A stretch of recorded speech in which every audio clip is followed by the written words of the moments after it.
Grammar Girl here. I'm Mignon Fogarty, and today I'm here with Jonathan Small, an award-winning author, journalist, producer, and podcast host. For 25 years, he's worked as a sought-after storyteller for such top media companies as the New York Times, Hearst, and Condé Nast. He's held executive roles at just a whole bunch of magazines. He is the former Jake advice columnist for Glamour magazine, if you remember that, and the guy guru at Cosmo. His podcast is Right About Now and gives a glimpse into the lives and stories of successful writers, how they got there, what they learned, and what you need to succeed. And we are here today talking about his new book, Right About Now: Successful Authors on Overcoming Obstacles, Finding Inspiration, and the Birth of Their Careers. Jonathan Small, welcome to the Grammar Girl podcast. Mignon, it is so great to be here. A big fan of yours and your show. Yeah, and I was on your show a while ago, like, mutual Yeah, admiration society here. good. Yeah, lots of love to So go you around. have this fabulous book about, these successful authors and a few other creative people, and it's all about their origin stories. What do you think it is? Why are we so interested in people's origin stories? You know, I when I started came up with the idea for this book, I thought the same question because I am always really interested in people's origin stories, like from movie characters to real people. And I think it's that first of all, they're just inspirational, right? They show oftentimes, especially when the origin stories of people you really admire, that the impossible can be possible. And you know, in this particular book, we're talking to writers, and I think a lot of people reading this book might have fantasies or aspirations to be successful writers. So it's kind of exciting to see how somebody who you admire got to where they are. Um, and I think they also make us not feel alone. Like other people have gone through the same challenges and the same obstacles that you're facing, and it's kind of nice, especially when you're in a creative endeavor, to know that you're not alone. Because a lot of times, creative people can feel like they're the only person in the world writing this book, and that they're all alone in this kind of journey. And it's nice to know that there's a lot of people that came before you and that will come after you that are struggling in the same way. Um, and one thing is every origin story is kind of unique to the person who's has the origin story. Like there's no origin story that is the same. And I think it's one thing about us that is truly unique. I mean, there's many things about us that are unique, but it is one thing that when you start to think about your own origin story, nobody else is going to have that exact origin story. AI is not going to be able to tell your origin story, right? It is your story. It belongs to you. And I think that that's something that really appeals to people is just how kind of unique and authentic it can be. So, how did you choose? You've interviewed many people. How did you choose the particular stories to put in this book? That was a kind of almost impossible. I mean, because I always ask people to give me their origin stories. And so when I decided to do this idea, I was like, oh God, now I've got to look through 320 transcripts. But I tried to find stories that were relatable, that were inspirational, that were moving and touching at times, that were sort of unbelievable, and tried to keep them tried to kind of find people who did different kinds of books, from nonfiction writers, journalists to fiction writers. We even have Betsy Johnson in there, who's not really a writer, but wrote a memoir. And I had her on my show, and she's a famous fashion designer. We even have a musician in there, Chris Franz, who is part of the Talking Heads, who also wrote a memoir. I had him on my show. So I tried to kind of mix it up, different people with different types of backgrounds and different types of career trajectories. And I know they're all unique. They are, but as you went through them, as you put together this book, this collection, did you come away with any universals, any big picture, advice or ideas that, would be applicable to a lot of writers? Yeah, I mean, I think, they're all different. Everybody has their own different journey, but there were common themes that kept kind of coming up and I was like, "Oh, okay, I'm going to write this down because this seems like maybe this is true for a lot of people and it's something that we can use, as we kind of approach our own lives and our own careers can kind of use as maybe some inspiration." One of the things was just being open to the unexpected opportunities that are going to come along in your career. And, I think a lot of times, we have a plan. Like, this is what we're going to do. I'm going to write a book. I'm going to get it published. I'm going to send it to an agent.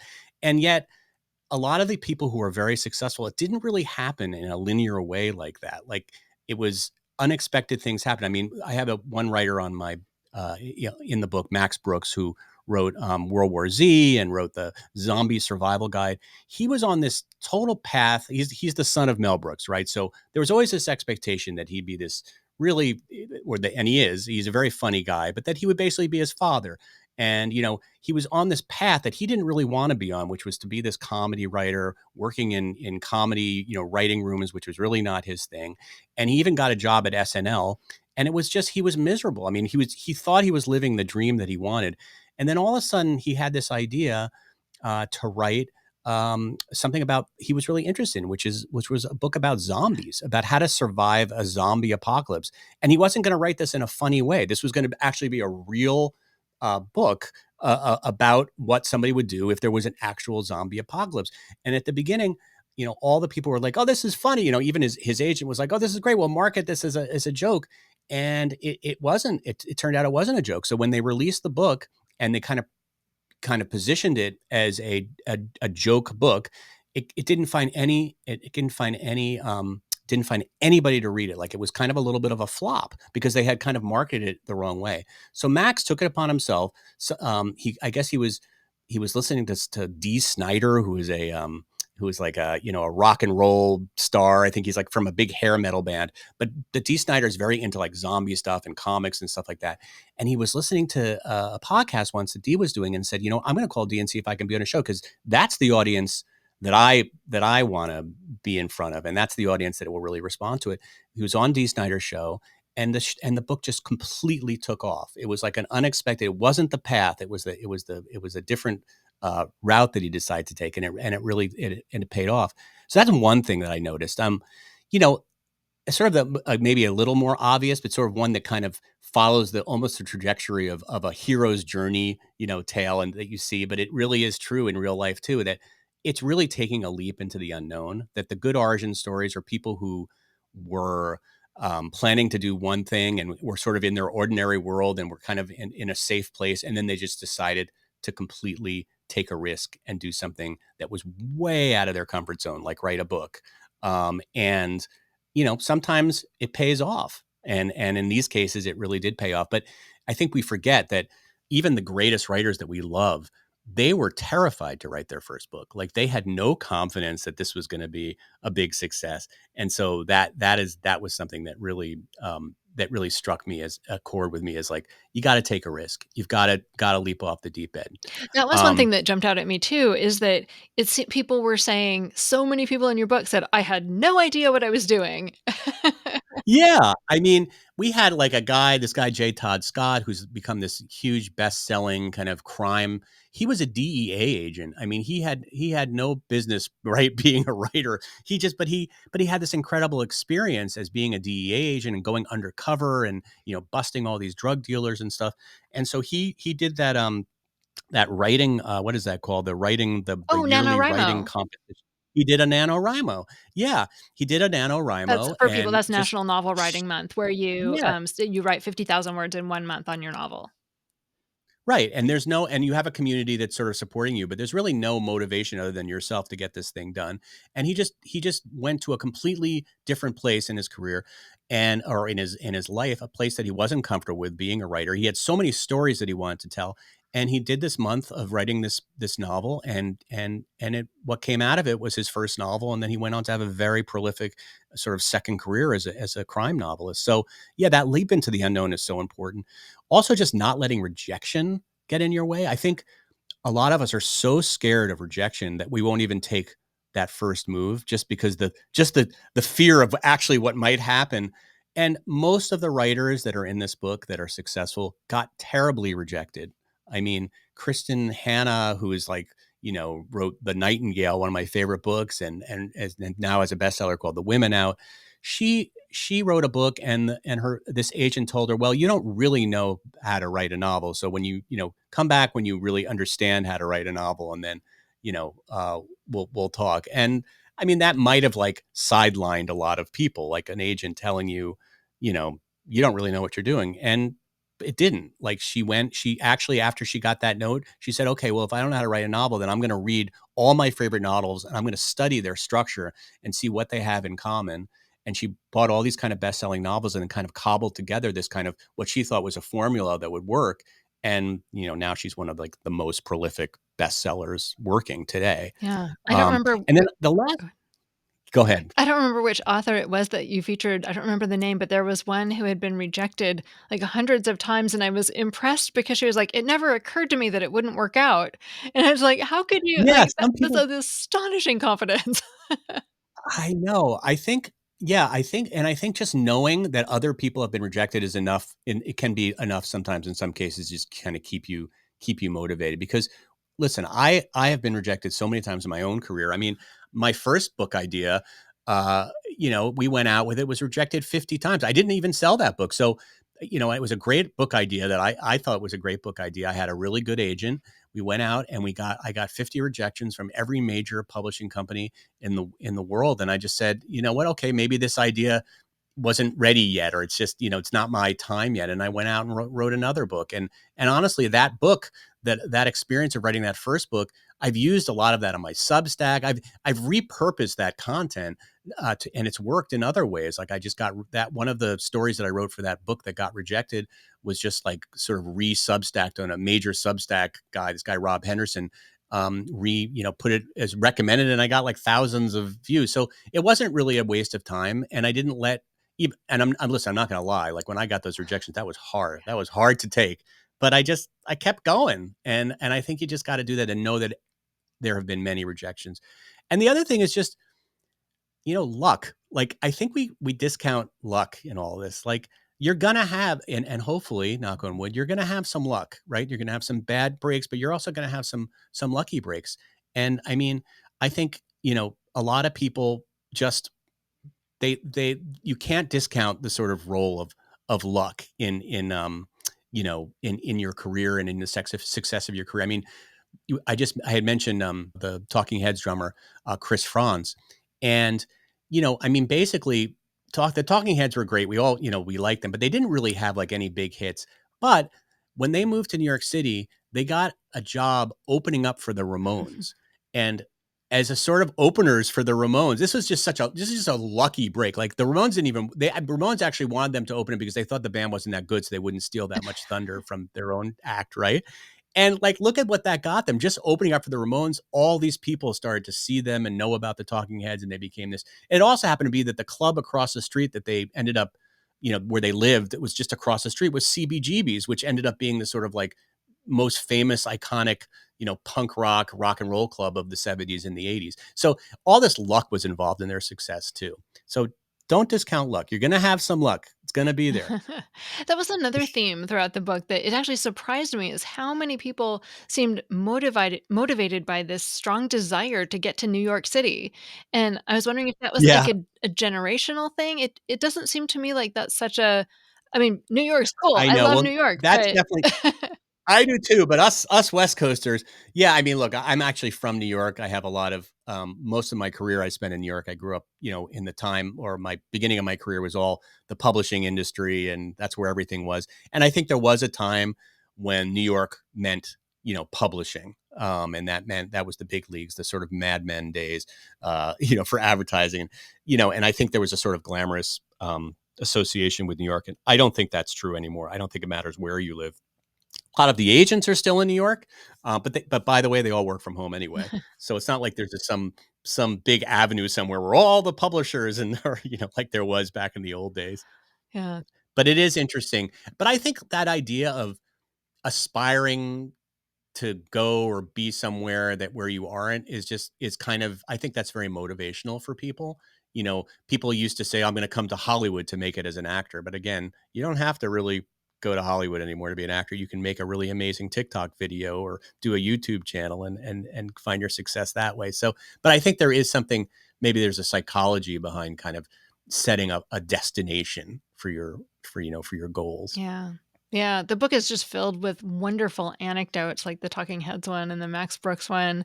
Another sort of big picture thing, maybe you can think of an anecdote that goes with this one.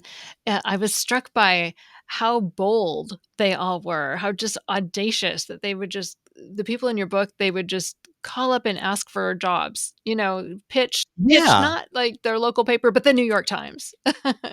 Yeah, or I think of like one of the stories that really resonated with me was this, or just really made me think, and wow, this woman was really bold. And it's funny because I had worked for her. It's a woman by the name of Lori Majewski, who really early in my career, Lori Majewski and I knew each other because she was an editor at YM Magazine, which I don't know if you remember was like a magazine for teens in the sort of 90s, a young and modern magazine.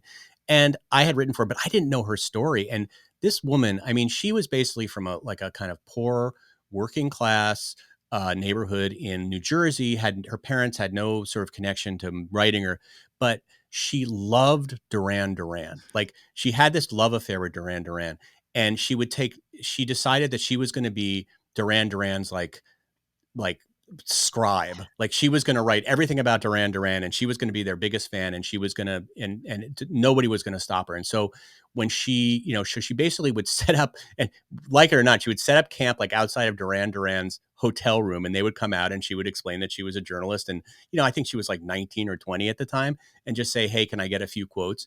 And then sort of maybe feeling a little bit bad for her, they would give her some quotes. She would get some good quotes, and then she would write it in the sort of I think she went to Fordham University, local newspaper, and she just was fearless. Like she would just go up to them, and then once she started writing these things in Fordham, then she started a fanzine, and it all kind of just started blowing up to the point where now she's like good friends with Duran Duran. But it was kind of like this, she didn't care if they were like, yeah, get out of my way, kid. She was one that really impressed me. Also, like people who started their career really, really late. So Sue Monk Kidd, right, who wrote The Secret Life of Bees, like a classic book that was made into a movie.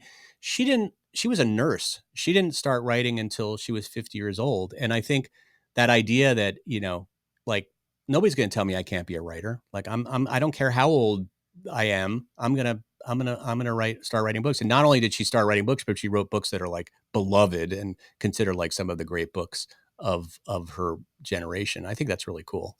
Yeah. What are some of your other favorite anecdotes from the book? Well, I mean, one of the anecdotes that's just kind of an incredible story is the story of Joyce Maynard. Now, Joyce Maynard, I don't know if you're familiar with her, but when she was 18 years old, she was going to Yale University, and she was asked by the New York Times to write an article on what it means to be an 18-year-old in like 1967. And she wrote this essay, and it ended up being on the cover of the New York Times Magazine. And she ended up, overnight. This is a time when if you were on the cover of the New York Times Magazine, that was like there's really no equivalent today, because there were only a few places where people got their media at that time, and the New York Times being one of the prominent ones. So she became like an instant overnight, star writer, and she got all these fan letters. But one of the fan letters was from J.D. Salinger, the writer of Catcher in the Rye. And he said, I see a lot of you in my writing. I would love to meet you. I think you're going to be an amazing writer. And of course, she's starstruck. This is like one of her favorite writers in the world. She went up and met him up in New Hampshire, and ended up being in a 1-year affair with this man. Now, she was 18 and he was in his late Oh, 50s. wow. Completely inappropriate. And one day he just, she, will say to this day, like she didn't know what she was doing. She was just a kid. She was totally influenced by this man. And of course, nowadays this would have been a real Me Too situation. But, this was in the 60s when apparently it was more glamorous to date older men, et cetera, and have those kinds of relationships, which seems crazy now. But back then it was different times. And he just one day just dumped her, just any, without any fanfare, just said, it's time for you to move out. And just absolutely broke her heart and crushed her dreams, right? Like she suddenly felt like everything that she had worked for as being a writer, and she really thought this man really respected her as a writer and all these things, but it really turned out to just be nothing for her. And she kind of went into this real funk and this real depression, and never didn't go. She was at Yale, didn't go back to Yale, didn't go back to her dream, city of New York that she wanted to live in, just, got married. But at one point she decided, what, I'm not going to let this guy dictate, my future here. I'm gonna, pick myself up and really make something of myself. And she started writing stories, and she started getting attention, and she she was able to kind of push through all the doubts, all the rejection, and also being associated with J.D. Salinger in a kind of a negative way. And it got even worse because eventually she would write a memoir sort of talking about her life with J.D. Salinger and in a not so positive way. And you would think that, people would be like, wow, that's really brave. Like that you would, finally confess, what happened to you and then how inappropriate the nature of the relationship was. But no, the media completely turned on her. And for the second time in her career, she was considered to be a pariah. She was considered to be somebody you couldn't trust with secrets, somebody trying to take down one of our greatest writers of all time. And she was considered to be, I think Maureen Dowd called her like a predator or something. Mm. Like it was awful. And this is like her origin story of like constantly facing, cancel culture. Again, before this is cancel culture, this is in the 90s, constantly facing, and then turned it around and is now, kind of become one of the more successful novelists working today. But I love her story because it's about, coming up on top in the face of adversity and really just like following your dreams. So I always found her story quite, quite inspiring. Inspirational, yeah, and I thought it was so interesting that she decided to do it when her daughter was the age that she was when she met Right, J.D. exactly. I thought Salinger. that was really Like, suddenly she could. it's like she kept this secret until yeah, and she's like, "You know what? Now that my daughter's 18, I can really see, wow, how incredibly inappropriate that relationship Yeah, was." like, she Yeah. felt like it was her fault until she saw her daughter at that age, and it's like, "Of course it's not my fault." Yeah, exactly, Yeah, that exactly. was an Another guy that I was really inspired by was Andy Weir, who wrote The love Martian, that book. and I it's such a great Yeah. book, and he's the sort of like self-publishing hero because he couldn't find anybody to buy that book, and so he just started publishing it on his own, kind of like in a time when people weren't really doing that, like on Amazon, and just basically people started finding it and discovering it and saying, actually no, he published it as a blog, right? And then people were saying, well, I don't, it's hard for me to read it as a blog. Is there any way that you can put it like on Amazon so at least I can read it more like as a book, And so he did that and he said, well, I'll do that if you can maybe give me like a dollar, And he did that and people were giving him more than a dollar and they were so he like it basically he took something that he was really super passionate about and just kind of almost gave it away for free. But as a result of that experience, he built this huge fan base of people who just respected him as a writer. And now he's not putting his stuff on Amazon for $1.99. Now he's like considered like one of the better science fiction writers working. But I love that he he basically he's one of those guys that got rejected forever. I mean, he was not a writer when he wrote The Martian. I think he was working as an engineer somewhere, and and The Martian just changed his whole life. Such a fun story. I love those changed his whole life stories. I know. What else? I want to change my life. Well, what give me 1 or 2 more of your favorite anecdotes. Some of my favorites. Let's see here. I loved, so Elizabeth George, who's not in the book, but I'm just going to tell you her story. Um, she's a little bit like Kristen Hanna, where Elizabeth George is a big mystery writer, right? And she decided she wanted to write mysteries, so she wrote a mystery, and it was the agent read it and said, "You write mysteries. You have a good voice. I like maybe hearing, but you write mysteries like Agatha Christie writes mysteries. Like your story like this nobody writes mysteries like this anymore. If you really want to be a mystery writer, you got to figure out what's happening in the mystery world." And so she did what Christina did. She went out. So a lot of times it's just like researching and really like she went out, she didn't let that rejection put her down. She read all the mystery books she could get her hands on and kind of got more of a handle on what was working today. And not only that, she decided that she was most comfortable writing mysteries that took place in England. So here's this American, I think this is really brave, this American who's maybe been to England a few times in her life, writing mysteries with British characters, with British like plot lines, all about sort of British society. And she's an American, and I just find that really interesting, considering that we know that the British can be a little snobby sometimes. I would be a little bit nervous to like get it wrong, but getting all the kind of like the language differences and the cultural differences, I was really impressed by that story. Yeah.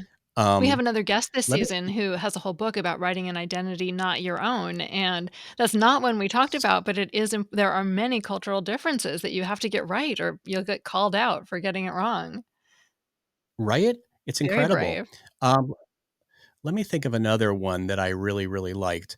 You have to do a lot of extra research when you do cross-cultural things like that. I know. I mean, I've always wanted to write a history. I love historical fiction, but I'm just in awe of the people who write it, because it's like, to not only learn so much about a different period of time, but to be able to sort of adopt, be able to sort of to recreate it for your readers, Mhm. through the language and the images. I'm always blown away by that. Yeah. I'm reading Centennial right now, James Michener. I'd never written a Michener book before, and it's called Hmm. Centennial. And not only does he recreate um, history, but he recreates it in like different eras from like 1,000 years ago up to like current time. So it's like he's basically like talking about the way people talked in the 1840s, and then he's talking about the way people, what the world looked like in 1910. I mean, it's like I can't even imagine. Yeah. It's just an incredible Yeah, story. my mom liked Michener. I read a lot of that growing up, and I have to say, like, the conversation has moved on, but my brain is still stuck on someone using Agatha Christie as essentially an insult, like one of the Right, best-selling writers of all time, and saying, "I don't know, you're a little bit too much like Christie." right, right. Um, Another story that I guess I tend to sometimes gravitate towards the stories of people who really faced great, you know, adversity or tragedy in their life that were able to overcome it. But there's a writer by the name of Claire Pooley, also from the UK, and she was an advertising executive, and she was also a mom, but she had a terrible drinking problem, and it was really manifesting itself in terrible ways, and her life was falling apart.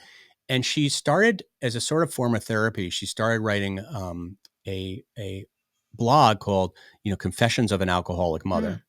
And she just put it out there. First, she wrote it anonymously, and it got, this was a time when blogs were still picking up steam, and maybe now would have been a Substack or whatever, but she did it. She did it as a blog at this time, and it really resonated with a ton. She found an audience of people who could completely relate to everything that she was going through, and she just got thousands and thousands and thousands of comments, and realized that writing, she says at this point, writing saved my mm. life. That like that experience, and that support that she got, basically healed her.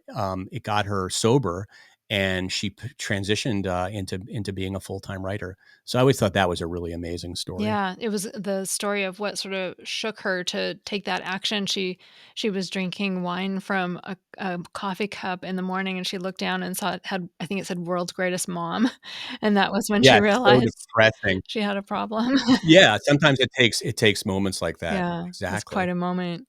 Yeah, well, we're going to wrap up here for our regular listeners, but we have bonus content now. If you're a premium subscriber on Apple Podcasts or you're a Grammarpalooza subscriber, we're going to continue this conversation and we're going to hear about Jonathan Small, his own origin story, which is a pretty good one, and his It book. is? It is. I loved it, Good. and his book recommendation. So if you're a subscriber like that, stick around. If not, we're going to wrap up and thank you for being here today.